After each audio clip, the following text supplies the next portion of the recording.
If you want to be on stage, you will be rejected. If you're everybody's trainer, you are in massive trouble. People, when they're not born, they can reject it. Stop! Your biggest haters are your biggest fans because they have mismatched expectations. If you want to be on stage, there is one guarantee. You will be rejected. Not from everybody, but few people. And nothing wrong. They don't resonate with you as the speaker they're looking for. You are not their trainer. If you're everybody's trainer, you are in massive trouble. If you want to please everybody, you are in massive trouble. You cannot be liked and loved by everybody, but you're still making effort every single day to be loved and liked by everybody. If you want to be on stage, rejection is waiting out there loud for you to go like, yes, happening. I've done close to 300 workshops for Tony Robbins in 23 countries, all over Europe, Australia, Singapore, Dubai, you name it. Every time I've done a preview, pretty much, except for a few exceptions, I have 2 or 3, 4 people just leave the room, only by looking at me.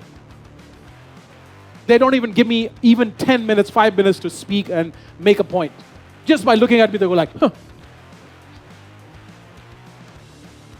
So do I focus on those 3 people or do I focus on 200 people sitting in the room? Yeah. So my friend, rejection, people make it personal. Let's say if you are selling a clicker, not this one, a different one, and it doesn't have a control on the volume. I'm not going to buy it because of the feature. But when I say no to your clicker, you don't hear a no for the clicker, but you hear a no for yourself because of your low self-esteem. And that's why it made some people stand up when you were running to the stage. It was rejection. People don't already see, they're like, I want to sit down, I don't understand. If you want to go up on stage, you will be rejected. Not only stage, anything great, successful you want to do, you will be rejected. How many of you understand? How many of you here, you know the of KFC? KFC. Colonel Sanders, right? 7 rejections. Chicken Soup for the Soul. Do you know this book? Yeah. 36 rejections. Not exactly, but check it out. Do you imagine if they stopped after the 10, 20, 30 rejections, they will not be able to publish that book? Rejection is an integral part of life. People, when they're not born, they can reject it. Yeah, when I was in my mother's womb, they wanted a boy. Thank God I came out a boy. If I was not, then I would be rejected. Bam! So rejection is a part of life. Don't make it personal. People do that. So the final P, my friend, don't take rejections personally because you are on a pedestal. You want to transform people's lives. Rejection is going to happen. Everybody raise your hand and go like, stop taking rejections personally.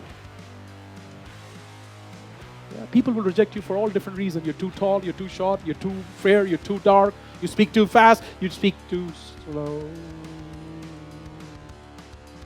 You're too energetic, you're not at all energetic, bam, bam, bam, bam. And you know what? Your biggest haters are your biggest fan. They want to have what you have. And because they can't have it, or they're not willing to put the work in.